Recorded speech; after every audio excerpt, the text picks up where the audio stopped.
everyone, Rascal here. And Mama, welcome to our channel, Paws On Animation. Today we're covering the full first season of the anime, The Apothecary Diaries. Took us long enough. Now, we covered this show in a first impressions video on my SOFHAB channel. So now it's time we cover the entire first season because the show has ended and a second season's on the way. So just how crazy is this show? And before we tell you, be sure to like, subscribe, and occasionally some updates on future podcasts and pause videos. And thank you for subscribing and joining us and sharing our podcast. It really helps our channel a lot. So for those of you not familiar with the Apothecary Diaries, it's based on a manga and a light novel series written by Natsu Hyuga, illustrated by Tuko Shino. And it's been running since 2011, and it's still going at this time. Yeah, I couldn't believe that. It's a drama, mystery, and romance, and the romance part is what everyone likes the best. Right. And right now it's exclusive to Crunchyroll, but it looks like it's gonna be actually going onto Netflix. Wow! Yes, Oh my gosh! First season's 24 episodes, and you are going to love it if you haven't seen it. So let me just get to it now because you know this is what I'm waiting to say.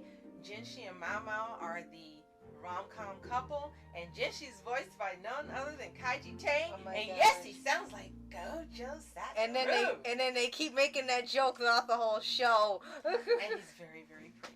Okay, now we've got that out of the way.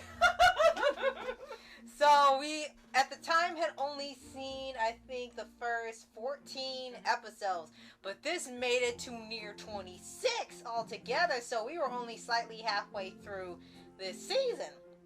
And there was so much more that they had to cover in here. And the way it ends, it almost feels like you're at the end of the series, but you know it can be because there's some things left unanswered. And it's not one of those shows where that's where the show ends, period, and then you don't see what happens, and that's where they decided to cut it off at.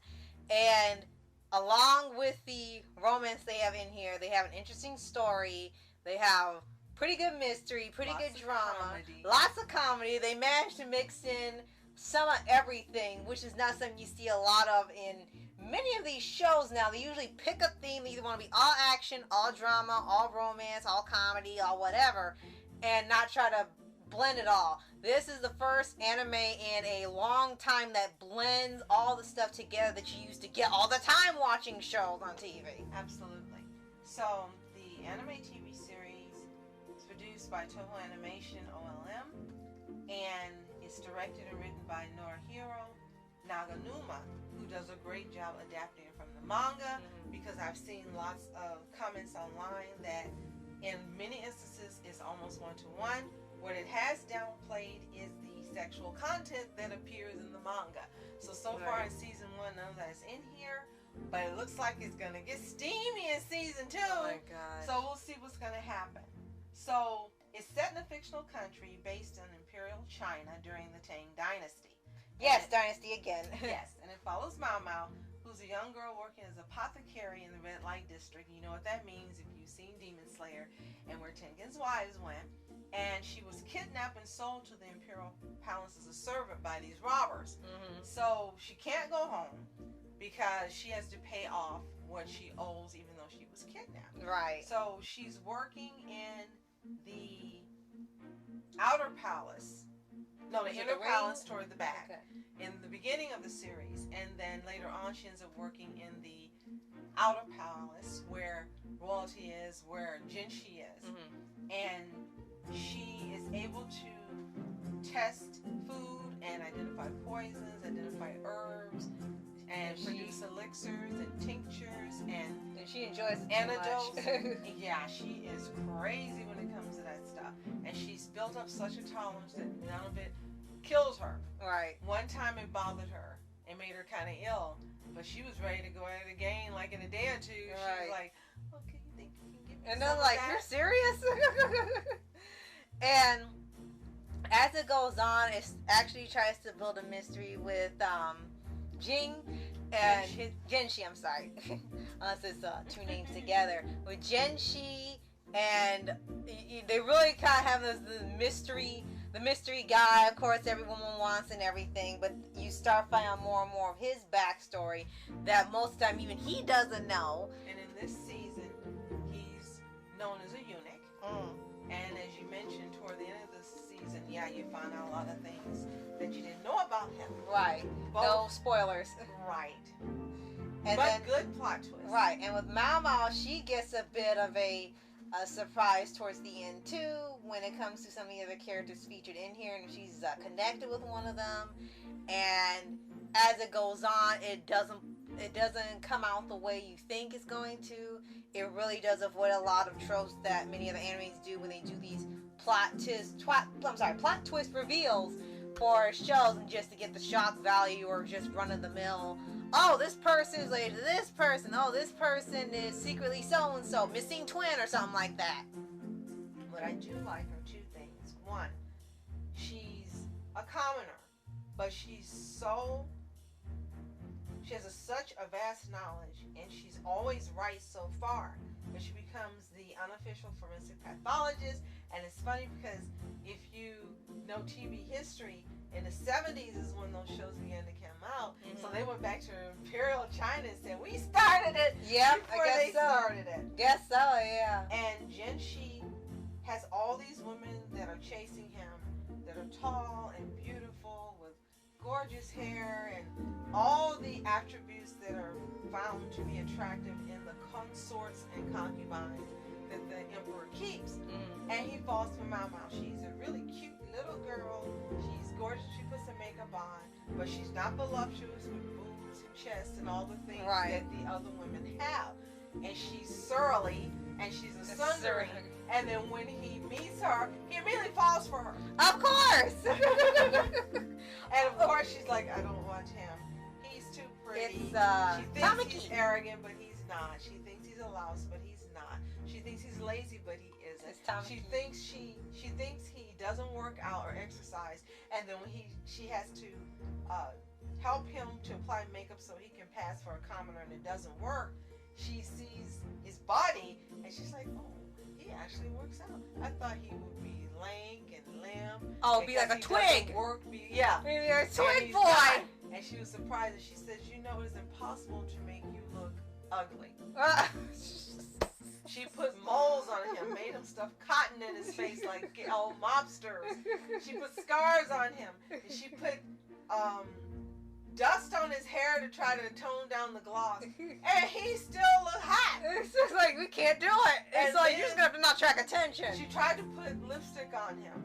That made it worse. He looked so much like a woman, they all stared at him and said, that's not going to work. And took it off. It's like, good grief, what can we do to this man? There's nothing that makes him unattractive. But what I do like is, yes, he reminds you of Satoru Gojo. He definitely does in his personality and behavior, but you learn he's dependable, reliable, and you discover a couple of things about him that we don't want to spoil. Mm-hmm. But she can trust him to do the things that she asks. The palace can trust him to do what they want. You find out who his mother and father are later on in the season. Mm-hmm. And you find out that he is not exactly the person that he pretends to be. Yes. But he's a good guy. He's not a bad guy. Right. So again, they're surrounded by the emperor's concubines and consorts, depending on which word you want to use. And he has lots of them, and he has, I think, a few children. But you've got a great English dub voice cast. You have in here Emmy Lowe and Alex Lee. I'm sorry, you have Emmy Lowe as Mao Mao. Forgive me, I was thinking of something else. You have Trina Nishimura, who voices one of the concubines, as well as Monica Rial, who we recognized. And as we mentioned, you have Kaiji Tang as Genshi. You have, I have to look up, Kenjiro Suda, who voices Nanami in that's funny. JJK. So 2 JJK people in here. That might be why he's annoyed by him all the time. Now, he does it in the Japanese. Okay. Alex Horn is the English, but I want to mention that because both of them work on the same anime. Right, it's hilarious. And you have a few people we're not familiar with. Brie Han, Sally Valley. We have Rico Fajardo. Wow. Who voices Laken. And that has one of the most funniest scenes in there. He wants to marry one of the women who work in the Red District. He grew up with her. He's in love with her. and he has to have a lot of money to pay for her release. Well, Mama says, take off your clothes, let me see if you'll be the type of man she wants. So he takes off his clothes, you see he works out, he works hard, blah, blah, blah. And the body does not match the face. And then Genshi walks in, and he's like, what is going on? And he's jealous of every man that's around Mau Mau. Oh, gosh. And he chases her everywhere she goes. When she got sent away back to Red Light District, he went there because he had to see her.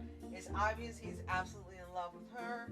And even though she plays hard to get in the sundry, you know she's in love with him, because one of the scenes that almost broke the internet, she saved him from being murdered. And she got injured badly in the process. And she was talking crazy after it happened. And she was like, oh, you're okay. And then she passes out.